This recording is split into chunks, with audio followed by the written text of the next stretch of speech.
Habari, karibu tena katika Tamaduni Meets Imani. Kama kawaida, Tamaduni Meets Imani tuko hapa kuzungumzia mambo yanayohusu maisha yetu ya kawaida, na Tamaduni Meets Imani tunakuletea watu unao wafahamu, lakini tuna uhakika kuna upande ambao ufahamu. Kwa tuko hapa kufahamu kwa pamoja, mimi na wewe.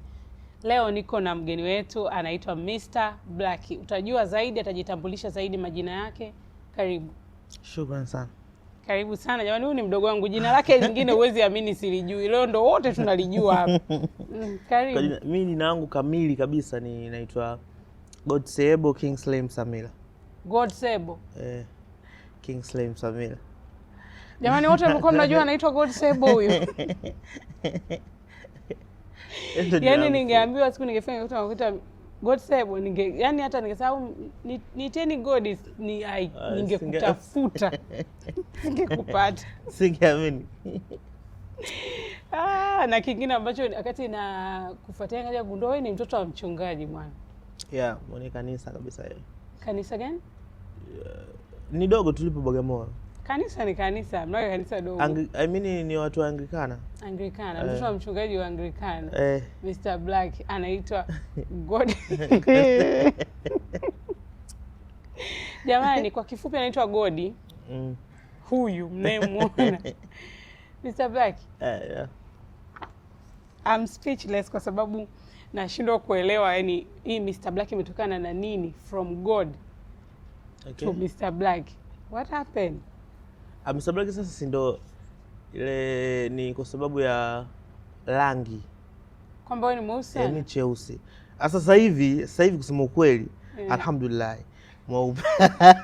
Imagine sasa hivi ni mweupe. Kuna wakati mimi nilikuwa mweusi, kuna wakati mimi nilikuwa hata nikijiangalia kwenye kioo nakubali asema mimi wangu mweusi. Okay. Kwa mpaka ulipo Mungu amekutoa wapi yani?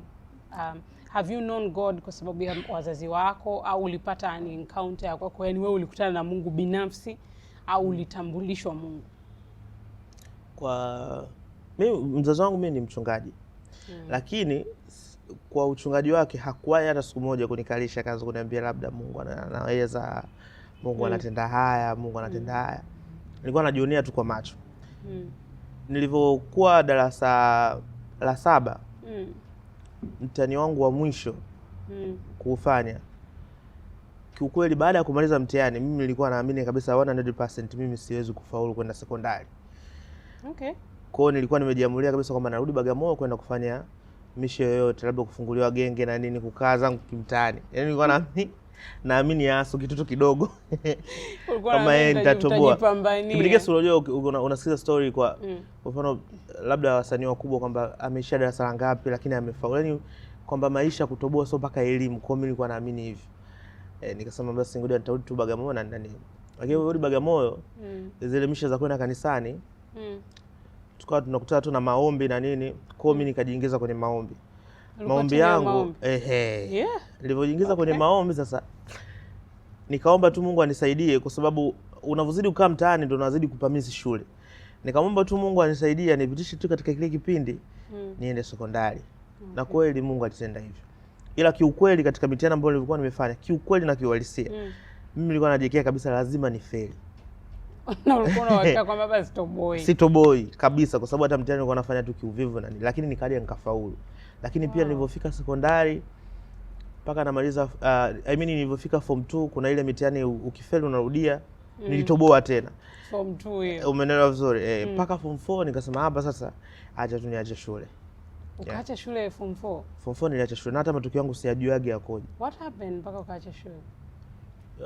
Kuhusu na masuala ya shule kuacha shule form 4 ilikuwa ni kwa sababu sehemu ambayo nilikuwa nakulia haikutaka tena kwa sababu mimi nilikuwa nasomeshwa tu na ndugu zangu. Kwa hiyo nikawa najiona kama mzigo. Sasa nikasema hapa nikiendelea tena kuendelea tena na masomo ina maana nitalelewa na hawa ambao bado nitawapa tu mzigo.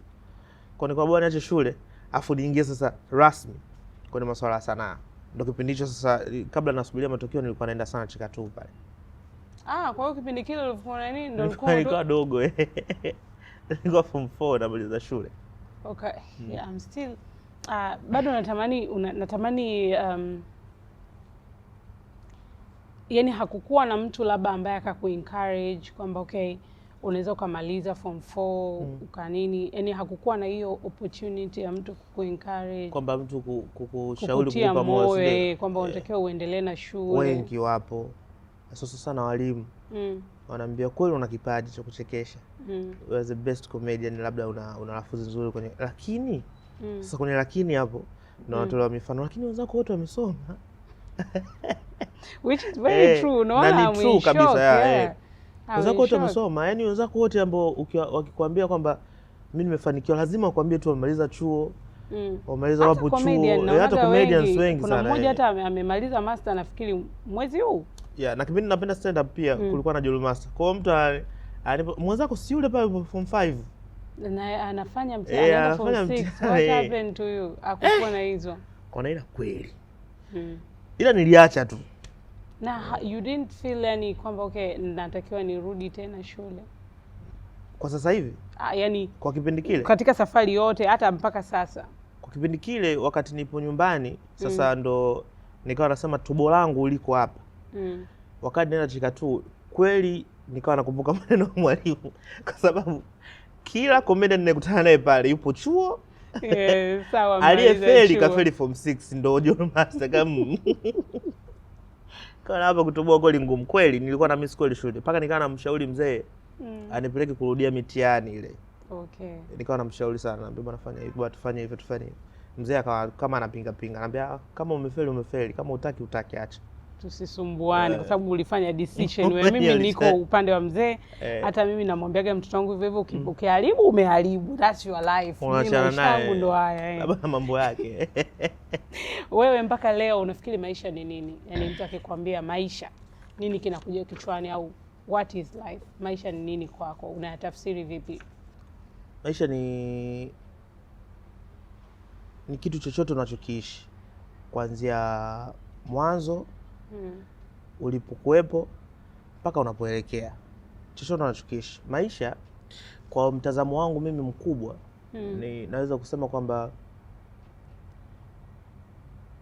na aina yoyote ambayo unakutana nayo wakati uliopo hapo ndo maisha yako. Mimi nimeanza kujifunza maisha nikiwa shuleni. Okay.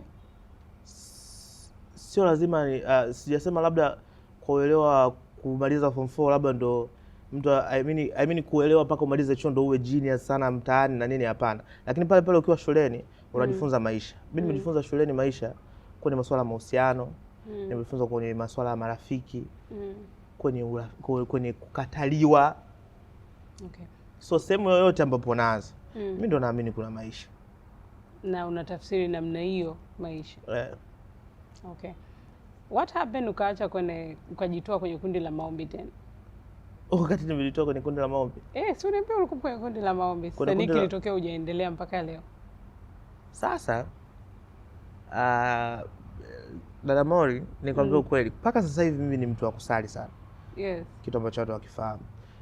Wakati natoka kwenye swala zima la kuabudu na kusali na mambo ya kwaya, ilikuwa ni liwai kumwomba Mwenyezi Mungu anifanikishe kwenye upande wa stand up comedy. Na tulekeana ahadi mimi na Mwenyezi Mungu. Nikamwambia Mungu kunifanikisha kwenye upande huu, siku nikasimama pale Mlimani City nikaperforms. Hiyo tu mimi nitakuabudu siku zote. Ikaja ikafeligi. Nikuhakikishia kitu kimoja, ilipofeli ile kitu nilikaa 2 months bila kuabudu wala kusali. Kwa sababu niliahidi. Ulikuwa umekasirika. Nilikasirika, nikaa nimemvimbia Sagodi. Tunataka kujua mwisho wa kumvimbia ukawa vipi? Wakati namvimbia Mungu sasa dogo mbona alivimbia. Nimefanya nini dogo? Kwa wakati nipo miezi miwili nilipitia maisha magumu sana. Sana. Mpaka niliporudi tena kupiga magoti. Kuvimba kukaisha. Sasa kuvimba kukaisha. Ndio nikawa namshirikisha sasa mzee. Nikamwambia mzee, mimi 1 2 3. Mzee akawa anipangi ile front, lakini akawa anajaribu mimi niwe serious kabisa na Mwenyezi Mungu. Kwa wakati nipo serious na Mwenyezi Mungu pale ndio nikapata tena ile zale madili sasa yakarudi kwa upande mwingine tena. Hapo sasa ndio nikaanza tena kumwamini Mungu. Okay. Kwa do you believe God because ya vile vitu alivyofanya? Au asipofanya, what if asipofanya? Kwa sasa hivi sinajua bado kuna vitu unaviomba. Kwa sasa hivi every step ninayoipitia katika mafanikio yangu yote hapa, hata kama mtu anaona mtandaoni, ni Mungu amefanya. Kwa kama sitofanikiwa kwa vitu vyote ambavyo namuomba, najua mimi ndo nazingua. Okay. Okay, umenifunga mdomo. Kwa katika vitu ambavyo wengi hawaelewi kuhusu wewe, ni moja ya kitu ambacho you truly believe in. Naamini sana, afu ni mtu wa kungoja tu. Nasubiri sana. Ni wale watu ambao wanakaa wanakusubiria kwenye kona. Okay, tusubiri tutaona. Na mimi nasubiri. Umaarufu umekufundisha nini Black? Umaarufu pande wangu bwana. Nakumbuka ulikuwa mkali. Sasa nataka kujua huyu Black ambaye watu wote wanamuona very charming, mtu ambaye amekuwa mpole, mwenye subira, amefundishwa na nini? Yani what happened? Umaarufu unifundisha kwamba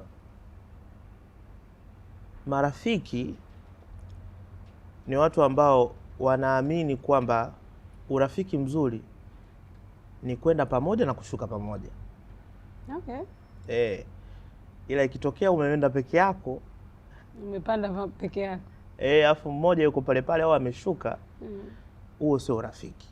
Okay. Kwa naamini kwamba huu maarufu umenifundisha kwamba kuna baadhi ya marafiki usiwahold sana, kwa sababu wanaamini wewe kutoboa kwao kwako wewe ndo wao pia ilibidi watoboe. Wasipotoboa ina maana ndo maadui tena hapo. Okay. Yes. Ndo na ilisha happen kwako? Mara nyingi sana. Mimi nilishaiti hata marafiki wamenisaiti mara ya kwanza nikapona, mara ya pili, mara ya tatu, mara ya nne. Yaani nakuwa najirudia hivyo hivyo mpaka sasa hivi nikaamua nitulie kabisa. Kwa huna cycle ya marafiki wengi kwa sasa? Ni washikaji tu ambao nitakutana nao kwenye kazi basi. Have you ever, katika sasa hivi ambavyo umekuwa maarufu, ushawahi kuwa ukalia na mtu amna anayejua, na wote tunajua Black akifaga mahali yeye hajawahi kuwa serious, katika watu ambao unasemaga wanaongoza kutokuwa hauwezi kaelewa wanachokipitia ni wewe? Although mimi huwezi kunificha, najuaga. Lakini watu wengi wanakuwa hawajui. Kuna wewe, kuna Azaboy, kuna Madevu. Nyie watatu ni ngumu sana kujua, watu wanashindwa kuwaelewa.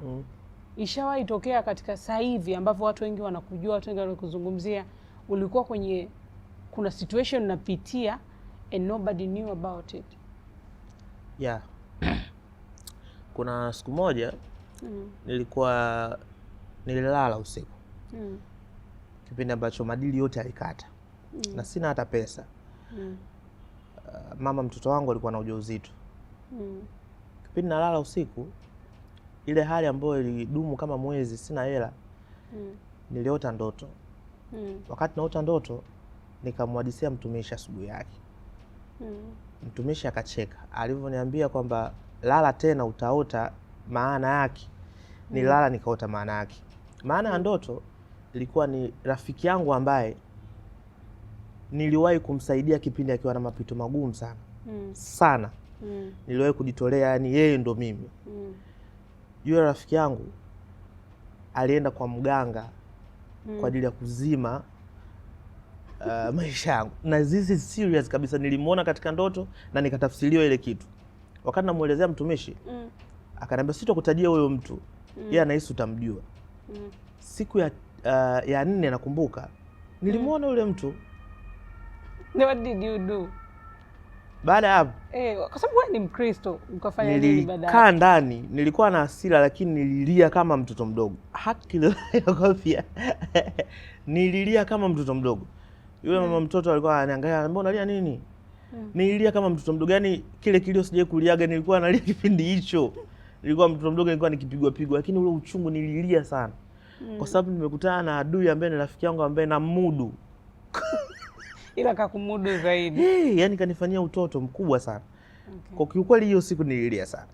Ulishawahi kumfuata na kumwelezea? Unajua as Bible says, unatakiwa umfuate, sio umfuate kumuombea tu kwamba abadilike, kwa sababu inaweza ikawa hiyo part ya hiyo ikawa ni mbaya, lakini ana good part ambayo ipo katika urafiki wenu. I truly believe ana uzuri ambao upo, maybe shetani tu alimhadaa nini. Have you ever tried to talk to him? Mimi nilichokifanya kwa hekima tu, sikuamua kumtupa ule mshikaji. Mimi nilichokifanya sasa, alikuwa rafiki yangu rasmi, yaani kuna vitu alikuwa havijui kuhusu mimi. Sasa nikawa namuonyesha kwamba mimi ni nani, kwamba mimi sio kwamba nina TV tu, nina sabufa, unaelewa, yani kiundani. Sasa mimi nina sabufa, lakini pia kwenye hii showcase unaiona kwa ndani kuna kingamuzi, yani kwamba namuonyesha sasa kwa undani mimi ni nani. Ili mradi akifanya tena ubaya asijifiche tena, ili nijue kabisa nitamweka katika kundi lipi mara ya pili, adui yangu au ni mwana tu aliyeteleza mara ya kwanza. Kwa mpaka sasa hivi mko vizuri. Tena good friends kabisa. Unataka mhubirie sasa naye ukoke? Staki. Kwa nini? So mchungaji. Kwani kuhubiri lazima mchungaji? Mimi nimeambiwaga na babangu wa kiroho, aliniambia kitu kimoja. Ni kweli sisi tunataka watu wengi sana waokoke. Lakini kuna roho nyingine usizihubiri kwa sababu zishatangulia moto. Kwa hiyo you believe kwa ameshatangulia moto? Yule ni mwana shetani kwa sababu wala vitu vingine amefanya. Yaani unamwadisia mtu kuhusu mtu fulani, alafu mtu kimwadisia anakwambia, "Uwe mshikaji." Mbona kawaida yake. You understand? Yes. Lakini I truly believe anaweza kubadilika. Tutaongea vizuri nikamhubirie mimi, si dada yako, si unanijua? Safari njema. Kwa nini watu wengi wana relate content zako na maisha ya kawaida?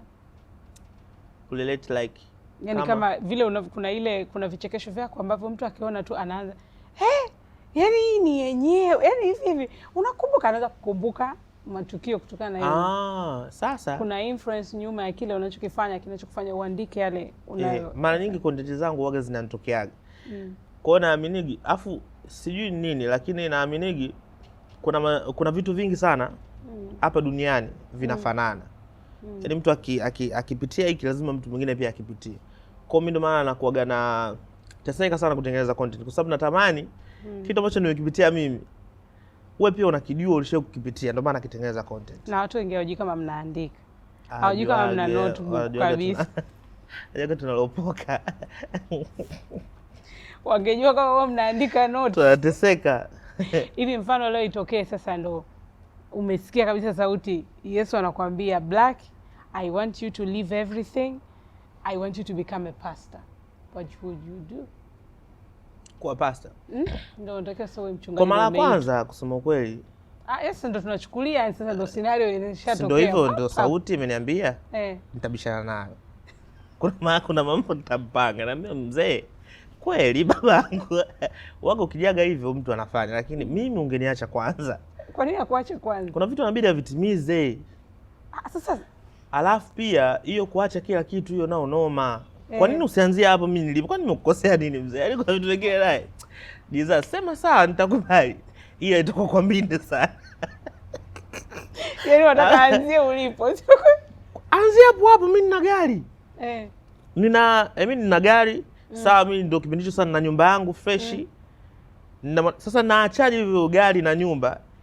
Tuanze kuhubiri nikiwa mmoja kabisa. Kwa nini mzee usianzie hapo? Yaani mzee, yani kuna namna, yani tutabishana ila nitaacha.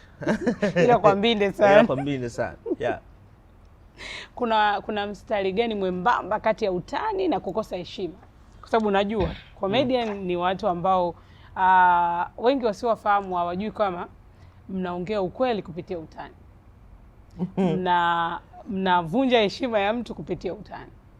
Je, kuna mstari gani mwembamba hapo kati ya utani na kuvunja heshima? Yaani huwa mnawezaje kuvikomba? Yaani si nisemaje? Unawezaje nini kusema? Yaani mnawezaje kuvitofautisha hivi vitu? Kwa sababu saa zingine unaweza kuwa unasema unatania, kumbe unavunja heshima. Especially when it comes kwenye zile jokes za kuhusu Yesu, kuhusu mbingu. Watu wengine zingine it's fine, ni jokes nzuri, watu wanacheka na watu wanakuwa transformed. Lakini sasa kuna utani mwingine, unaona kabisa hii ni ziaka kwa Yesu. Hii ni ziaka kwa mbingu. Mnawezaje kutofautisha vitu hau? Na pia unawezaje kuambiaje baadhi ya comedian, au wewe kama comedian naonaga nawe pia unataniaga za Yesu. Au unawezaje kuna mtu yuko chuo, kuna mtu yuko somewhere anamwangalia Mr. Black kama mtu ambaye ni mfano kwake, anawezaje kutenganisha kati ya kudhihaki na utani? Mimi kwenye upande huo naweza kusema utani umebezi kwenye sehemu moja, lazima tu utakosea heshima. Yaani utani lazima ubezi huko, lazima utakosea heshima, lakini kuna namna ya kufanya hiyo kukosa heshima kwako iwe tu kawaida, kwamba itaeleweka. Kwa mfano kwenye masuala ya jokes za Jesus, ndio kuna namna mtu atamuongelea Yesu kama ni mwana tu alikuja, yani mchizi nzuri alikuja na hakufanya kitu chochote cha ajabu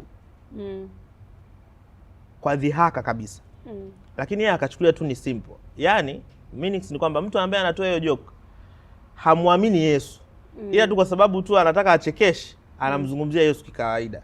Hiyo ni siwezi kusema ni utani, hiyo ni dhihaka na umekosea heshima. Lakini kwa mtu ambaye mimi naelewa sasa kuhusu Jesus kabisa, ile yani kabisa ile kiundani, nikimzungumzia Jesus kwa upande labda kama Madevu anavyozungumza kisera, simkosea heshima, kwa sababu nakuzungumzia kwamba kama tunasema ile nini, ushuhuda. Yes, na Madevu most of the time ni kama ushuhuda. Vichekesho vyake naonaga vinabadilisha wengi. No, I remember hata ulishoifanya kichekesho kimoja ambacho kilikuwa very nice, hakikudhihaki, kilitolea tu mfano. What I remember ni wewe ulifanyaga kichekesho ambacho sema ile Yesu akiwa kama ile movie Yesu ingekuwa kisela. Yes. Niliona ile, na pia kipindi kile mdogo ulishoitolea pia. Ulishoichekesha kwamba Yesu angekuwa kabila lingine. Mimi nakumbuka vichekesho vyenu vyote. Mungu wangu nimesahau. Naikumbuka. Ulishoitwa kama what if Yesu angekuwa Mchaga, Yesu angekuwa Mpare. Ya kweli, Mhaya. I do remember. Hazikuwa zinavunja heshima. Yes. Sasa kwa wale ambao wanazihaki, wewe kama comedian, na najua tu hatuzungumzii baadhi ya dini zingine, wewe kama muamini wa Kristo, unawaambiaje wale ambao sasa wanashindwa kutofautisha kati ya dhihaka na utani? Wasitanie kama hawajui. Hiyo ndo fupi tu ya kuongea. Yaani tusiwabembeleze. Wasitanie kama wamjui wewe mtu anayemzungumzia yoyote kwenye Bible. Wasizungumzie mstari wowote kama haufahamu kiundani. Wasizungumze, kwa sababu utakosea tu.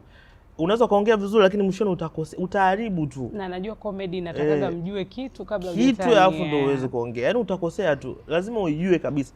Yaani ukimzungumzia Yesu kwamba kivyo vyote vile, labda kihaya kinini, awe kweli amekusaidia, umzungumzie vizuri, iko tu. Na umaarufu umebadilisha saiko yako kwa namna yoyote? Kama family, watu wako wa karibu, saiko ile na I remember ulikuwa na watu wako ulikuwa unatembea nao, imebadilisha kwa namna yoyote au ni wale wale? Tumebadilisha. Si kama nilivyoongea mara kwanza, marafiki wengi. Sio wote. Wewe wote. Ndugu yangu, kwani uko huyu pamoja na mimi? No, mimi nashangaa inakuwaje wote, wakati mimi najua lazima kuna mtu anabaki hata mmoja, manake uko hata na mmoja sahihi. Sasa hivi? Hauwezi kuwa na wote. Hauwezi kuwa na wote mama. Sasa vitu kutoka hapa tuombe. Kwa nini? Kwa sababu haiwezekani, lazima kuwe na mtu ambaye jamani, hili swala kwa kata mtu ni kusali. Mbona tutasali kila kitu? Hauwezi kuwa nao wote. Hii nakwambia ukweli. Kwa sababu gani? Mtu yote ndo hiki kitu ambacho nilikuwa naongea na mtu juzi. Hiki kitu cha kujifanya umetoka na mtu fulani mbali ndio kinawafanya hii watu wengi sana mnapotezana. Kwa sababu kuna namna wewe hujui historia ya mwenzako, hata kama unatoka naye mbali. Hujui historia ya mwenzako anapambania nini muda wote. Hata kama ulishia kumsaidia mkate, baki tu kwenye sharing yako. Kwa sababu mimi siwezi kuja tena wewe nimefanikiwa eti nikakupa mkate. Kuna namna tu nitakuunderstand, yani nitakuheshimisha, wewe unataka tena eti umenipa mkate eti siku hiyo nimeshinda milioni 10 naye eti anaomba 5 hapo. Hii jamani, ulikuwepo kwenye hustling zangu. Yaani ndo uhalisia. Kwa marafiki hao wote tunakuwa tunakaa nao sana mbali. Kiukweli kabisa. Hautaki. Hautaki. Au upande wa nani? No, mimi no comment. Kwa sababu hata kama nikitani bado mtaninani. Ngoja tunikae kimya. Kweli kabisa. Kijana sasa hivi anahitaji nini zaidi? Pesa au direction? Au tuseme vijana wa siku hizi mnaita connection. Anahitaji nini zaidi? Pesa au connection? Mpeni pesa apoteze, atafute direction yake. Tusiongopeane. Wallahi nakwambia ukweli. Ukimpa direction, ukimpa mwongozo kijana sasa hivi. Wa kupata pesa. Akikosa pesa ndo unaita nini ile? Akili inafunguka. Nini ile? Ukimpa pesa. I mean ukimpa direction ili aende kupata pesa. Akizikosa hizo pesa na ana mwongozo mzuri. Depression nini ile inaitwa? Depression. Ndio inaanza kumjengea hapa. Hata kuja kupata hela wewe ukenge. Depression. Sikipe huo Kiingereza nautolea hapa mimi. Depression. Anaanza kupata depression Damori. Nakwambia ukweli, mpe pesa. Akosee. Ili akianza kutafuta mwongozo wake, ajue anaanzia wapi. Hujawahi jua kwamba wengi wana depression ni wale ambao walishika pesa ila hawakuwa na direction. Uongo. Sio uongo, unaongea hivyo ni kwa sababu hujapewa pesa. Trust me. Nini? Sikiliza. Niambie. Tumekutana na watu wengi ambao walishika hela nyingi bila kuwa na direction, wakazipoteza.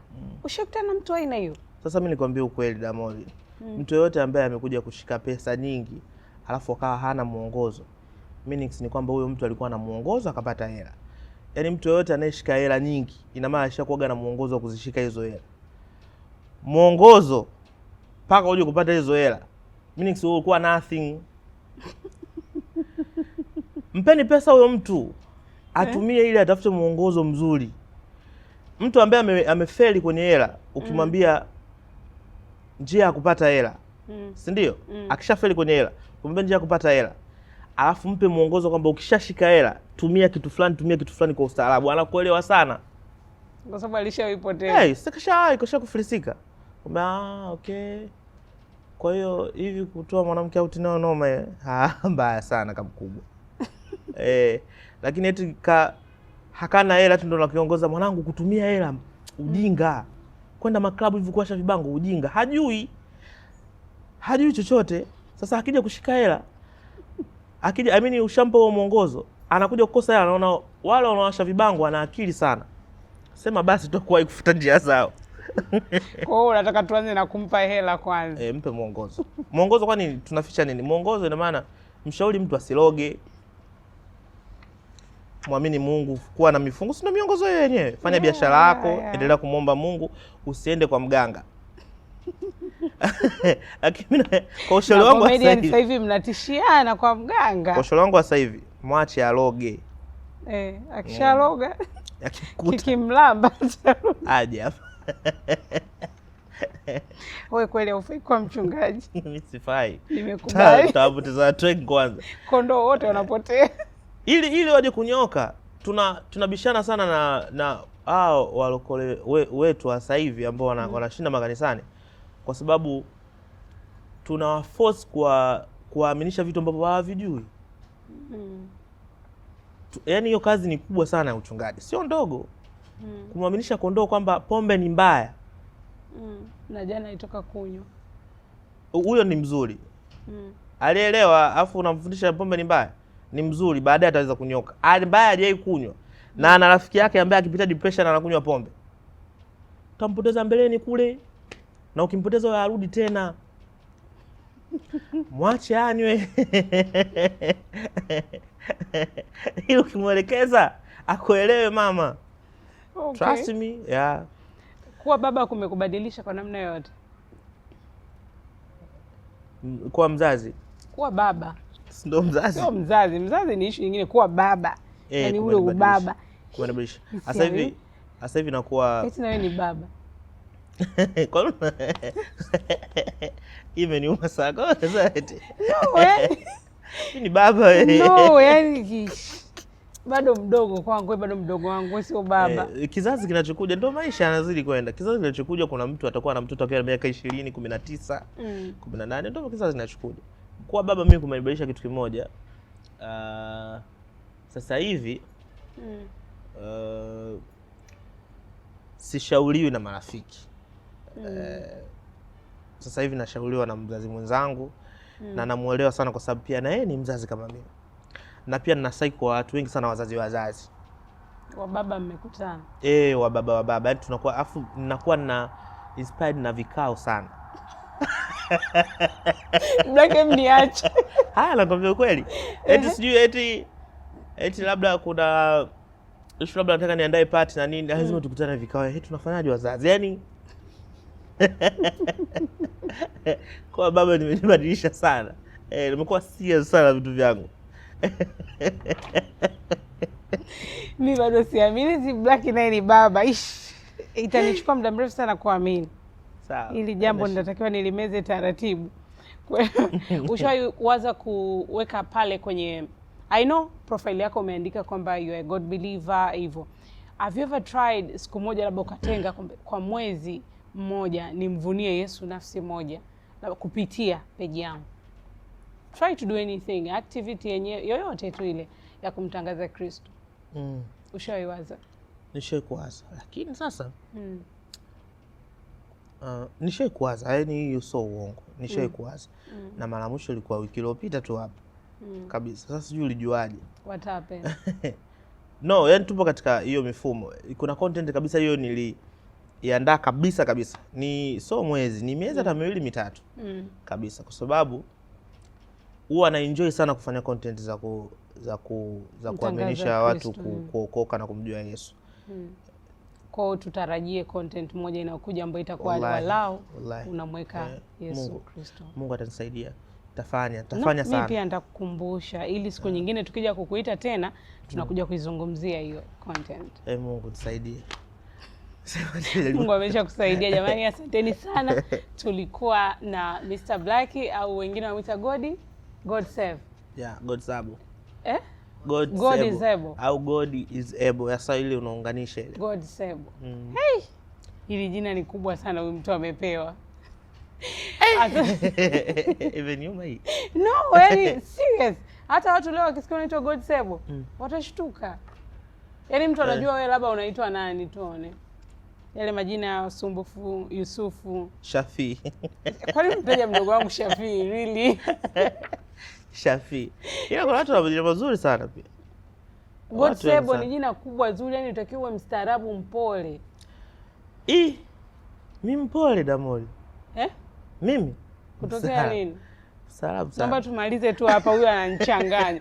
Jamani, asanteni sana kwa kuwa pamoja nasi katika Tamaduni Meets Imani. Mwisho wa kipindi kingine ndo mwanzo wa episodi nyingine.